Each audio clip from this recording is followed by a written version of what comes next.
Salam damai sejahtera, jemaat yang terkasih di dalam Kristus. 亲爱的主内弟兄姐妹们平安。 Saya yakin pemeliharaan dan kasih setia Tuhan terus menyertai hidup saudara sekalian. 我相信我们每一个人在我们的生活里面也是蒙主的眷顾和看顾。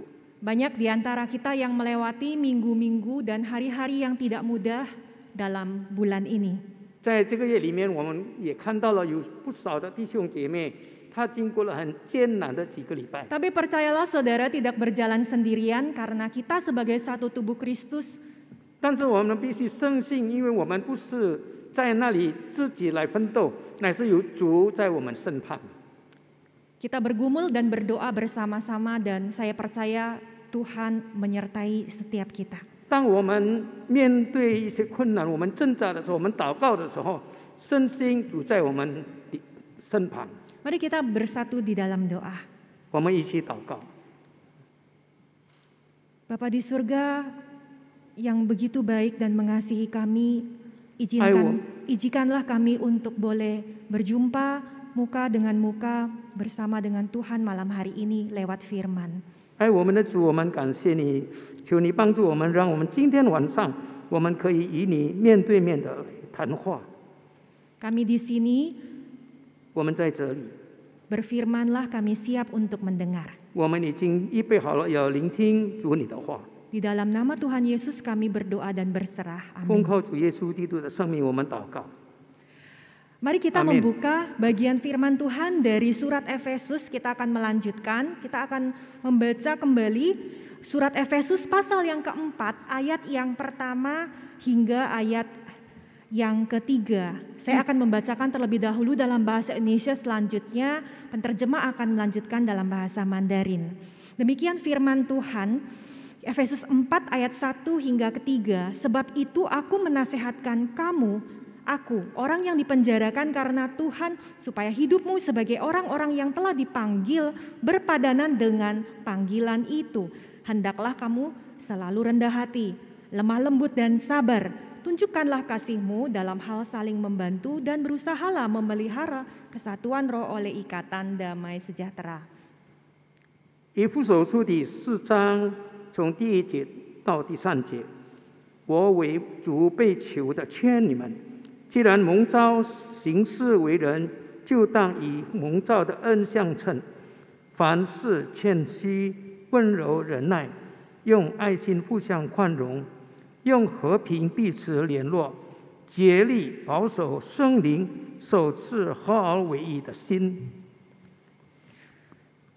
Bapak Ibu pasti sangat familiar dengan obat penahan sakit yang hadir dengan beragam pilihan, bahkan dapat dikonsumsi mulai dari usia bayi hingga dewasa ini. 我相信我们每一个人都非常了解，也知道，在外面的那些止痛的药，就是适用于我们成人，并且也适用于我们儿童。 Ya, obat demikian sangat laku keras di pasaran. Kenapa? Ya karena manusia itu tidak betah untuk menanggung yang namanya rasa sakit atau menderita dalam waktu yang lama. 这种的药呢是比较便宜的，但是呢却是很长效的药，因为我们每一个人都很难忍受痛苦，尤其是比较长时间的。 Demikian juga dalam relasi antar manusia, saya dan saudara pasti akan menghindar, bahkan pergi dari orang-orang yang membuat kita tidak nyaman atau menyakiti kita. 就像我们人与人之间的关系一样，我们必定会离开那些对我们不友善的，并且让我们伤心，并且会损害我们的人。 Pernahkah kita berpikir sejenak apa yang akan terjadi jikalau Tuhan sendiri mengizinkan orang-orang dan bahkan juga rasa sakit tersebut hadir untuk kita alami di dalam relasi, di dalam lingkup keluarga Allah. 是否我们曾经这样想？如果说上帝允许我们面临这样的痛苦，就是以我们在团契里面，虽然他们是在基督里面，但是他们的言语、他们所说的、他们说话的态度与风格是那么的不让人顺心呢？ Seandainya Tuhan izinkan perkataannya menyinggung sikap gaya bicaranya yang kurang berkenan, bagaimana respon kita? 比如说他们讲的话是得罪人的话，并且是伤了我们心的话，那我们的反应是如何呢？ Bonhoeffer pernah menuliskan sebuah kenyataan yang sebenarnya harus kita terima bahwa di dalam komunitas orang-orang percaya itu bukanlah sesuatu hal yang ideal dan sempurna, melainkan berbicara bukan mengenai kesempurnaan manusia, tapi berbicara tentang keilahian atau Kristus yang hadir di tengah-tengahnya. 我们知道，虽然我们的团契是在基督徒里面的团契，但是呢，我们知道这个团契是不完全的，因此在这个团契里面，我们正在怎么样的让这个团契能够更加的和谐，更加的合而为一。 Apakah kita mau menghadapinya dengan sabar atau mungkin kita pernah dengar pendapat seperti ini? Daripada ikut persekutuan, kumpul-kumpul, ujungnya malah konflik dan kecewa, mendingan ya nggak perlu deh berkomunitas. 是否我们曾经听过有人这样说？我们在团契里面，到最终呢，却让我们感到非常的伤心。那如果这样的话，不如我们就不参加这个团契了。 Teman-teman terkasih, di dalam Efesus pasal 4 ini Paulus mengingatkan kita bahwa kesatuan tubuh itu tidak dapat dipisahkan dari yang namanya kedewasaan rohani, unity and maturity. 在这个保罗所写的这个以弗所书4章里面就讲到，在团契里面真的是不能够就是很完美的，乃是让我们每一个人都在这样的事上能够合一而努力。 Kedewasaan rohani juga itu erat hubungannya dengan masalah karakter. 属灵的成长，那也是跟我们的性格是相关联的。 Oleh sebab itu di ayat yang barusan kita baca, secara detail Paulus itu menekankan untuk memelihara yang namanya kesatuan roh, ikatan damai sejahtera diperlukan kesabaran. 因此呢，我们刚才所念的这个经文里面就讲到，就是要用和平来彼此联络，竭力的保守圣灵所赐的我们的合一。 Sangat menarik saudara, perjanjian baru memiliki dua kata yang spesifik untuk menjelaskan kesabaran ini, yaitu kata hupomone dan juga kata kedua yaitu makrotumias. 在新约圣经里面，就是用两个词句，怎么样的来描述忍耐的心，就是 hupomone 与 makrotumias. Hupomone itu berbicara tentang kesabaran di dalam menghadapi situasi yang sulit, sedangkan makrotumias yang kata yang digunakan Paulus di ayat ini itu menggambarkan sebenarnya kesempurnaan karakter Allah yang panjang sabar kepada manusia. hupomone 呢，它意思就是当我们遇到困难的时候，我们还能够坚持并且忍耐。那 makrotumias 呢，就是讲到上帝呢完美的这个品格，对人类呢极大的无限的忍耐。 Kata yang sama digunakan Paulus untuk menasehati kita dan jemaat Tuhan, sama seperti karakter Allah sendiri, kita pun dipanggil untuk sabar. 保罗也用同样的词句呢，向当时的教会的信徒劝勉他们，让我们可以就是学习怎么样的让我们的性格跟基督是一样的。 Apa mungkin kita bisa selalu sabar sama seperti Allah kita? Sabar seperti apa yang dimaksudkan? 到底这个事情是可能吗？我们能够跟基督一样有一个长久忍耐的心呢？ Nah, kita akan secara lebih detail mengerti kata makrotumias ini. 让我们更深入的知道到底这个 makrotumias 的意思是什么。 Nah, untuk lebih mengerti, mendalami, saya pakai contoh minyak goreng, Bapak Ibu. 我用这个食用油来做比较。 Nah, di dalam dunia ini ada berbagai macam minyak untuk mengolah makanan. Ada minyak kedelai, ada minyak canola, minyak bunga matahari, minyak zaitun, dan lain sebagainya. 我们知道，在这个世上有许多的这个食用油，其中有黄豆油、菜籽油、向日葵油、橄榄油、葡萄籽油。 Yang paling umum yang kita kenal adalah minyak kelapa sawit. 那我们通常我们最知道的就是这个椰子油。 Saudara, salah satu indikator pembanding kualitas minyak yang sehat itu adalah melalui yang namanya titik asap atau smoke point.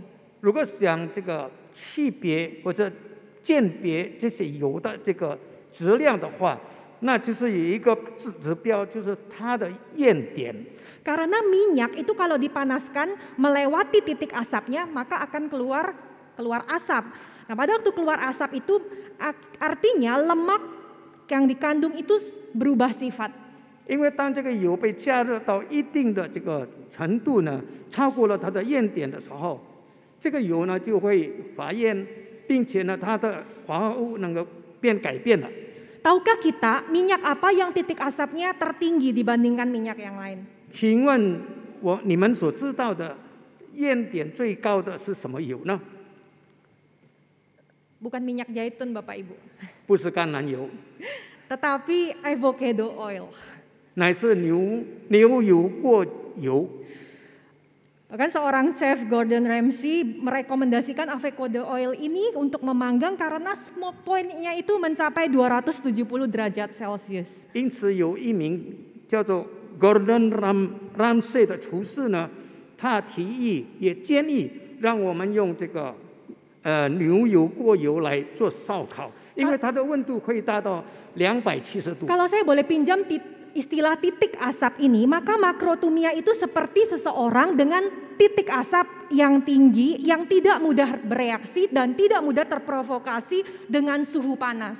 我们用这个焰点来比喻的话，就是比喻成一个人，就是他不容易被这个一些的事情让他烦怒或者被激怒。 Perlahan-lahan kita mulai refleksi yuk ke dalam hati kita. Situasi seperti apa yang mudah memicu kita untuk hilang kesabaran atau jenis orang seperti apa yang seringkali membuat kita lebih sensitif dan lebih reaktif. 到底是怎么样的人或者怎么样的事情，让我们的心里经常的感到非常的敏感，并且有那么强烈的反应呢？ Benarkah kesabaran yang Alkitab ajarkan itu sungguh-sungguh bergantung pada kondisi dan syarat tertentu? 是否在这个圣经里面所教导我们的关于这个忍耐的心，是与外面的这状况相关联吗？ Apakah kesabaran kita itu ditentukan oleh cuaca, oleh musim, oleh mood?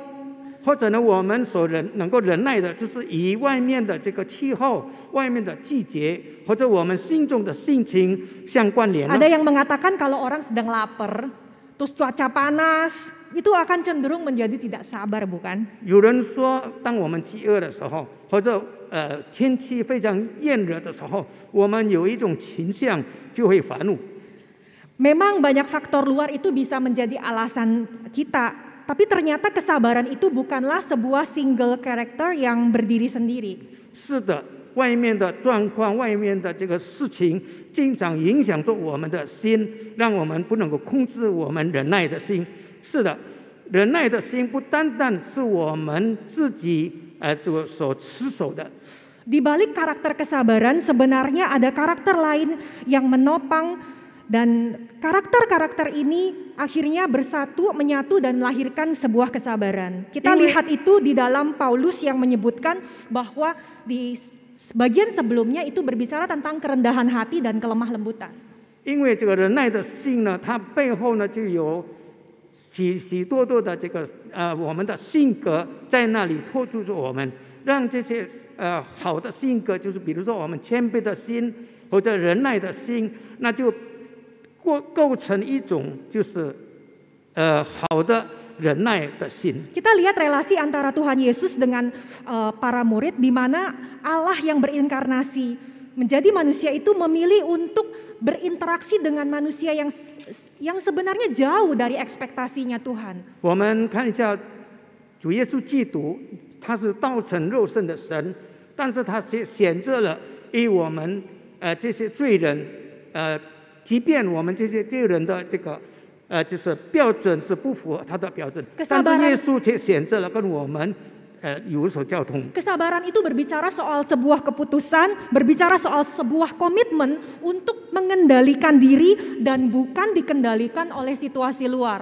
因为这是一种的这个决定，就是让我们可以节制我们自己，而不是被外面的这个状况所控制我们。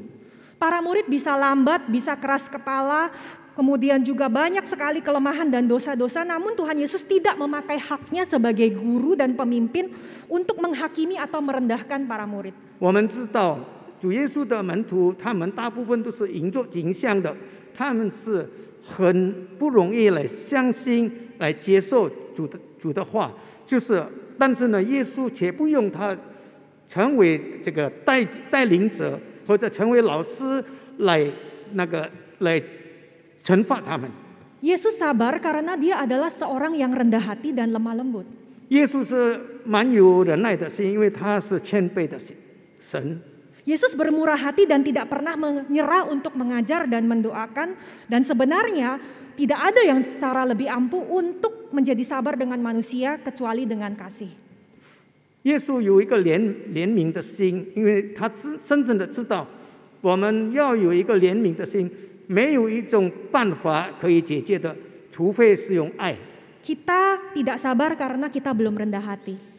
我们不会忍耐，因为我们没有谦卑的心。 Kita sulit sabar karena pengendalian diri kita lemah. Kita belum bisa sabar karena memang kita adalah orang yang tidak bermurah hati. 因为我们没有节制的心，我们也没有一个温柔的心。 Di saat kita berdoa pada Tuhan, kita mungkin sering meminta, Tuhan tolong saya, Tuhan saya mau belajar menjadi orang yang sabar. 当我们向神祷告的时候，我们总是说：“神啊，求你是给我一个忍耐的心。” Mari kita berani meminta lebih daripada Tuhan malam hari ini. Mintalah juga pengendalian diri, kemurahan hati, kerendahan hati. Bahkan itu semua akan Tuhan pakai menjadi sebuah kesatuan yang dalam bentuk kesabaran yang nyata. 让我们更向我们的神多要，不单单求神给我们这个忍耐的心，乃是让神是给我们节制自己的心，使我们能够更加的谦卑。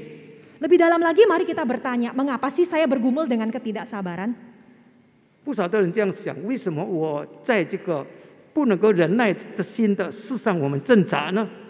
Saat ini kita yakin Tuhan pasti akan memberi kepekaan kepada kita untuk menemukan akarnya. 我相信上帝会用他的话来让我们明白，也知道我们不能够忍耐的这个根源在哪里。 Akar dari ketidaksabaran adalah keinginan untuk memegang kendali. 它的根源就是在我们喜欢或者呢要成为别人的领袖。 Kita jatuh dalam ketidaksabaran saat berusaha untuk mengubah orang lain itu sesuai dengan pikiran dan harapan kita. 我们跌入这个不能忍耐的这个状况呢，是因为我们想尽办法让改变别人，让别人能够像我们所想的一样。 Coba kita bertanya, apakah dalam relasi saya dengan orang lain, saya cenderung ingin mengatur semua hal dan kita susah percaya dan berserah pada Tuhan, bisa jengkel atau marah jika situasi atau orang lain itu tidak sesuai dengan kemauan kita. 在我们与人的这个关系上，我们必须要审查自己，到底是否我是总是要控制别人，或者呢想让人像我们一样呢？ Yang kedua, ketidaksabaran juga seringkali berakal dari kesombongan. 第二点就是这个不能够忍耐的心，因为我们有一颗骄傲的心。 Kita merasa diri kita lebih baik dari orang lain. 我们总是感觉我们比别人更好。 Kita lupa bahwa hidup kita ada hingga hari ini itu sebenarnya karena juga banyak orang lain bersabar terhadap kita. 我们忘记了，因为我们今天能够像如此的话，是有那么多的人很耐心的来帮助我们。 Kita bisa berjalan karena ada orang tua yang sabar menuntun kita. Kita bisa mengerti karena ada guru yang membimbing kita. 我们能够走路，是因为有这个我们很忍耐、很耐心的父母来教导我们。我们能够懂得一些的道理，是有许多忍耐的这个老师来教导我们。 Kita makhluk yang suka lupa, akibatnya kita menjadi tinggi hati dan sulit untuk sabar kepada orang lain yang lebih lemah dari kita. 因此呢，我们对那些比我们更软弱的人，就感到非常的觉得自己比他好，因此就没有忍耐的心了。 Kita belum bisa bersabar jika masih ada dosa kesombongan yang tersembunyi. 我们不能够这样忍耐，因为我们心中有骄傲的心。 So what should we do? 我们 Apa yang 必 harus 须要 kita 做什么呢 lakukan?？ Saudara, 1 Timotius pasal 1 ayat 16, Paulus pernah berkata, justru karena itu aku dikasihani agar dalam diriku sebagai orang yang paling berdosa, Yesus Kristus menunjukkan seluruh kesabarannya. Dengan demikian aku menjadi contoh bagi mereka yang kemudian percaya kepadanya dan mendapat hidup yang kekal. Langkah awal untuk kita bersabar adalah memiliki kesadaran seperti Paulus. 因为在提摩太前书第1章第16节这样说：然而我蒙了怜悯，是因耶稣基督要在我这罪魁的身上显明他一切的忍耐，给后来信的对永生的人做榜样。我们要有这样忍耐的心，我们要以保罗为我们的榜样。 Bagaimana Paulus mengenal dirinya? Dia mengenal dirinya sebagai orang yang paling berdosa. Bagaimana kita mengenal diri kita? 保罗 Mengenal di hadapan Tuhan. 如何就认为自己是罪魁？那我们如何的来学习保罗呢？ Orang berdosa namun dikasihani oleh Allah. Nah, waktu kita diberi ujian kesabaran dalam hidup kita sehari-hari, kita harus kembali kepada deposito kasih Allah. 一个罪人是的，是蒙神的这个怜悯。当我们感到我们没有办法忍耐的时候，我们赶快跑到爱的存款那边来领取。 Kalau kita hanya punya tabungan kesabaran itu dari diri kita sendiri, maka kesabaran itu bisa habis, bisa kering. 如果在我们的身上单单是有这个爱的储蓄的话，那这个爱的储蓄的慢慢的就会一天比一天的更减少，甚至到最后呢就变晚了。 Kita harus kembali ke hadirat Tuhan untuk di-recharge, untuk dipenuhkan kembali di dalam deposito kasih kita, di dalam deposito kesabaran kita. 所以我们必须回到上帝面前，让上帝再一次的这个上帝充电给我们，让我们的这个爱的存款呢越来越多。 Kesabaran juga memberikan ruang bagi orang lain untuk bertumbuh dan berubah serupa Kristus. 2 Petrus 3 ayat 15, anggaplah kesabaran Tuhan kita itu sebagai kesempatan bagimu untuk beroleh selamat. Seperti juga Paulus, saudara kita yang kekasih, telah menulis kepadamu menurut hikmat yang dikaruniakan kepadanya. 其实我们的这个忍耐呢，也是给人家一个空间，就是让人可以在那里得以成长。就像彼得后书3章15节这样说的，并且要以我主长久忍耐为得救的应有，就如我们所亲爱的弟兄保罗照着所赐给他的智慧写了信给你们。 Kesabaran adalah tentang kerelaan untuk menerima dan memahami dalam kerangka memberi kesempatan orang lain di dalam pertumbuhan. 其实忍耐是关乎于心甘情愿的领受与明白，并且是给人有一个空间，让人能够得以成长。 Bahkan Paulus sendiri menggambarkan di dalam Galatia bagaimana dia itu akan terus menderita sampai kapan? Sampai sifat Kristus itu tertanam di dalam diri kalian, di dalam diri jemaat. 就是如保罗在加拉太书4章19节说的：“我为你们再受生产之苦，只等到基督成形在你们心里。” Kesabaran dalam firman Tuhan itu lebih dari sekedar nilai moral yang tinggi. 我们能够在基督里面有忍耐的心，是超乎我们这个高尚的品质。 Kesabaran bukan sekedar penerimaan yang menghilangkan unsur kebenaran dan kekudusan. 也不是因着这个我们的忍耐来忽略了上帝的真理。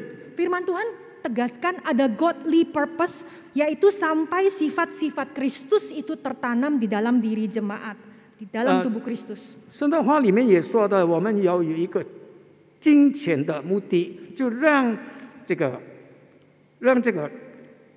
得这个基督成形在你们心里。 Dalam orang percaya itu ada orang Kristen yang baru, ada yang masih kanak-kanak secara rohani, dan juga ada orang Kristen yang dewasa. Kita pasti diberkati saat kita itu dimengerti, diterima, dan diberikan kesabaran. 因为在团契里面有刚刚信主的，他们是这个属灵的银海，里面呢也有成长的基督徒。但是呢，当我们能够被接受并且被认可的时候，我们心中肯定是感到非常的感恩。 Kita pernah mendengar istilah growing pain. Growing pain itu adalah dialami oleh anak-anak kecil di dalam masa pertumbuhan, di bagian kaki, mungkin juga ada bayi yang baru bertumbuh gigi. Mereka mengalami rasa sakit ketika di dalam pertumbuhan itu mereka tidak nyaman. 有一句话说，成长的痛苦，里面就讲到有这个小孩子呢，他肯定有经历过他的绞痛，他学走路的时候绞痛，或者的婴孩，当他的牙齿要长出来的时候，也有疼痛的感觉。 Orang Kristen yang sedang bertumbuh memerlukan sahabat rohani yang dewasa yang sabar mendampingi perjalanan iman mereka. Adakah orang yang demikian di dalam komunitas saudara dan saya? 其实正在成长的基督徒呢，多么的需要有成熟的这个基督徒的陪伴。我们的这个团体里面，到底是否有这样的人呢？ Pertanyaannya, siapa orang yang rela Tuhan tempatkan berani menderita di dalam rangka pertumbuhan tubuh Kristus itu? Tuhan tidak memanggil kita untuk sabar ke 1000 orang, kepada 1000 orang, tidak. 问题呢，就是谁愿意被放在为基督身子成长的这个受苦呢？因为上帝不要我们去面对1000人或者以上。 Tuhan secara spesifik itu meminta kita menyatakan kesabarannya itu kepada certain people, kepada orang tertentu di dalam waktu tertentu. 上帝要我们就是彰显我们的这个忍耐的心，是对某一种的人，或者在一段的时间里面。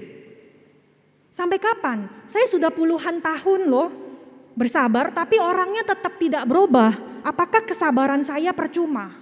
那到底这样的状况直到什么时候呢？因为我已经那么长的时间，甚至10几年了，我向他忍耐，但是他却没有所改变。 Jangan lupa kita tidak dipanggil untuk mengubah manusia. Kita tidak diberi kuasa oleh Tuhan untuk mengubah keadaan. 请记得，上帝呼召我们，不是说我们要改变人，或者呢改变我们的环境。